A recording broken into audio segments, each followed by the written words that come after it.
Hello friends, welcome back to CTRL+S.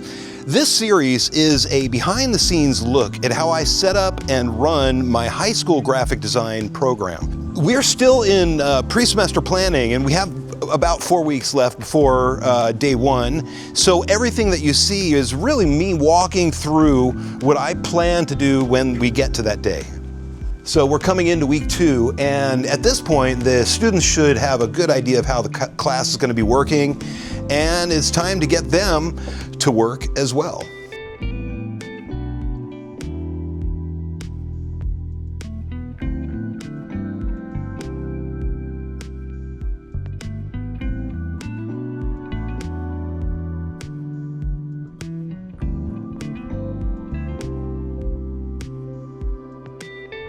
So this week is going to be all about helping your students build their basic skills, understanding the expectations that you have for them, and to get comfortable using the tools in the applications that we'll be using. The goal is not to rush. It is to get them to feel comfortable in class and confident about their abilities. So today in Digital Design and Illustration, I'm planning for students to begin the pen tool exercise number 1 in Adobe Illustrator. Just a side note, the way that I learned how to use the programs was simply by opening them up and fidgeting with the tools until I figured out what I was doing. And that's kind of the position that I take as a teacher as well. You know, of course, I'm demonstrating how to use the tools and how to do specific techniques, but I want them to, put their hands into the application and learn by doing. And so this series of Illustrator tutorials is designed to walk them through from the most basic tools to the most, not the most, but more advanced illustrative techniques in Adobe Illustrator. So let me go ahead and give you a short demo and show you what the first pen tool exercise looks like.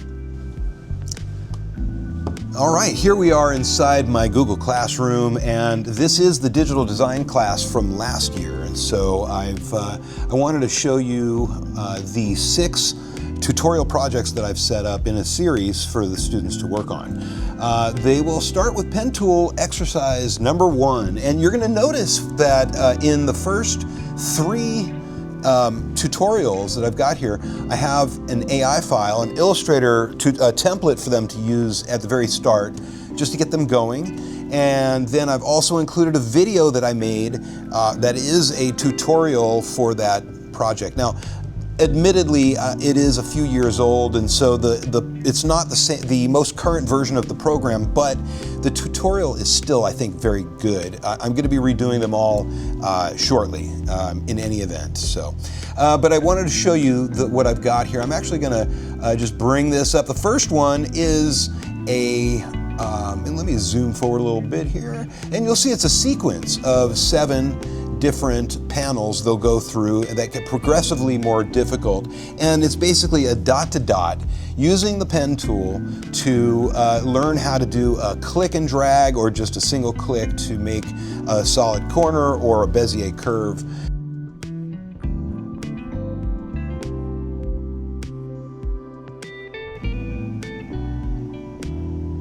Yeah, just like that. And then, here, let me zoom forward a little bit. And of course, we will get to utilize the click and drag to practice with the Bezier curves, just like this right here.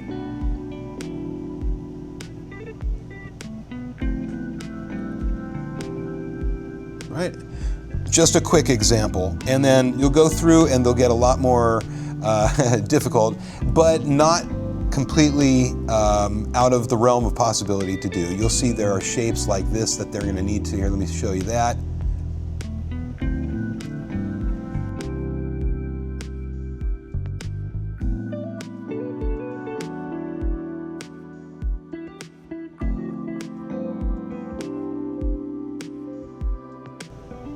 Okay. That's the first exercise, and then the second exercise is essentially they're going to outline the letters in the word vector. Now, The V, the E, the T, those are going to be fairly simple, straight up and down, or side to side. It's simple. The C, the O, and the R will cause them some trouble. So that's where we want to challenge them to be able to make those sort of shapes. And so that's what they're going to do. And in this video, I'll walk them through the steps of how to do that. Okay, and then let's move on to the next one. This is, I wanted to touch on the Pathfinder panel a little bit. And so this one right here will show them how to take, let's open that up, how to take the letter R and copy it over and then cut that piece off, that leg, and make it a letter P. And then take the second one is to take these pieces and unite them together to form the letter R. And then in the last, I've got the steps right here for them to follow for that one. And the last stage, they're going to change the color. So they're going to play with that color panel and learn how to use the stroke and the fill. Okay? Simply walking them through the steps of how to use the program. And then when we move up a little bit here, this one is, they're going to build a lightsaber. So we're going to take everything we've learned. They're going to start building some shapes. They're going to learn some new tools. And in this one, let's see here, let me bring you up. Let me show you. Yeah, so you can see, and let me go all the way to the end. And there we have a lightsaber with a glowing lightsaber. It's something simple, something really basic. It's not super highly detailed, but it's fun, and it gives them the ability to create that shade on one side, the shading, the shadow, and the highlight. So that is the lightsaber project. The last two are low poly illustrations, and I've used the same. I've got some images for them to utilize. Right, I've got starting images. If they want to do something a little more challenging, I've got the pineapple. I've also got a tutorial that I found online. If they wanted to watch somebody else show them how to do it, there's that. But I have a step-by-step tutorial that I've created. And you'll see on the right-hand side, it goes through step 1, step 2, step 3, bum, bum, bum, bum, all the way through. It's a great tutorial. It really is. So I recommend you guys take advantage of that as well. So this one is the basic low poly. This one right here is a more advanced low poly illustration. You'll see all I do is just give them that tutorial video and let them go to town. And this one I want them to find something with more of a detailed image. Multiple people, not just one fruit, maybe a bowl of fruit, whatever they want to do. But make sure that they're using people, like actual imagery, not cartoon characters, because low poly does not work as well on flat, solid colors. So cartoons don't typically have that lifelike look. And the benefit to low poly is, if we go in here, we take a look, is that in the end, it looks almost gem-like, right? And so you've got all of these different colors that are going on. You need to have something that has that shading, okay? So this is going to be their very first hands-on technical assignment in the software. So things that I want to keep focused on would be, I want to start with that short live demo, make sure that they see how things work and how it should look. You want to explain the tools that they'll be using, and you want to show exactly how they can use them. Give them the shortcuts, if there are shortcuts that you can show them. For instance, with the pen tool, if you hold the Alt key, it turns into a different tool, right? And the Control key or the Shift key will do other things with the tools. So make sure that you know what you're doing and can show them these little tricks to help them do their work faster. Now you're going to find that some students are just going to push their way right through that first tutorial, and it is fairly simple. It's kind of challenging, but for some, they'll get it like that. And so for the students who finish early, I prefer that you ask them to hold off to the following day to start that next tutorial, just so that you have a little bit of control over the pacing. And if you want, you can give them the opportunity just to play in the program and get used to it, or go back to method.ac, something they can use throughout the whole year, and just play, right? This assignment is all about comfort, accuracy, and getting used to the pen tool and other tools inside Illustrator. We're not trying to be super creative yet, just have them, get them to learn a little bit of control over those tool sets. So in visual communications, now that our students have started the Bauhaus project, they've begun doing their research, they've started building their mood boards and gathering their inspiration for their trading card project. What I want to do is I want to show you the sign-off sheet that I've got for this project. This is a two-part art history project. They're going to do a writing assignment, but they also have the trading card project as well. What I do for most of my assignments is I have my students work off of a sign-off sheet that has them teaches them the creative process as they go through each stage in the sign-off sheet. Let me show you what that looks like. So here we are in my Google Docs. You can see this is the one that I set up for the trading card design. And I've got it set up essentially so that students will learn the creative process step by step. They can't move on to the next stage without my approval, and that way they are learning to do their research, learning to do their thumbnail sketches, they're refining those thumbnail sketches, then building their front and backs of those trading cards and getting peer feedback. And this is not just in class. I'm asking them to look for non-classmates, so people that are outside of the design realm, to give their feedback on their work.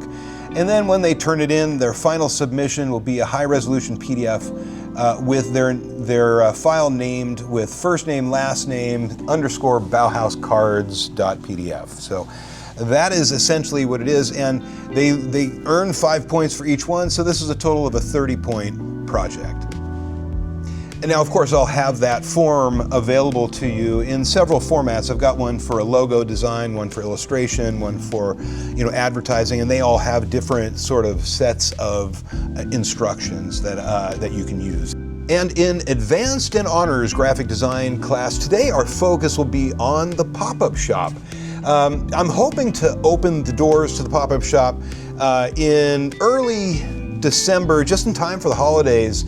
So, we've got some time, but we first have to decide a few things about the shop's brand and the merchandise that we're going to be creating for it. So we're going to get into small groups, and I'm going to have everybody start doing some brainstorming, come up with some quick ideas, and we'll spend more time on this, but come up with some 2 to 3 different design ideas and merchandise ideas, and then we'll come back as a group and we'll talk about them and have everybody explain what they've come up with. The key to this whole pop-up shop concept is that all the products must be centered around the original artwork that students create in this class. And so whether it's screen printed, laser engraved, or turned into stickers, the merchandise is just a way to deliver our designs to everybody. And so once everyone shares their ideas, we'll discuss it all, we'll come up with the best possible ideas, which ones are feasible, which aren't, and how it all works into the identity of our shop.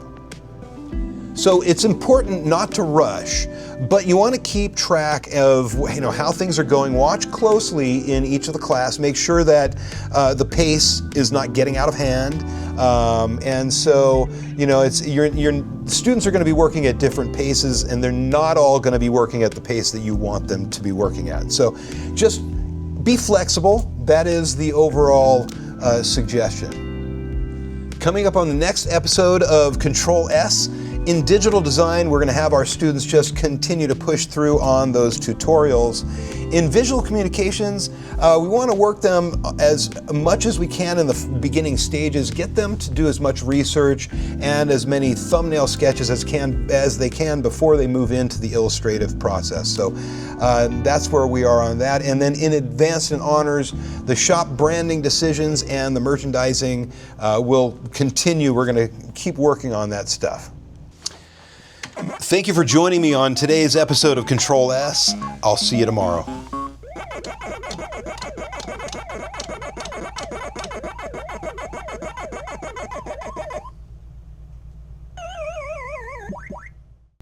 I'm not just a graphic designer and a high school teacher, I am also an author. I wrote a book called The Dragon Codex, Quest for the Relics of Design.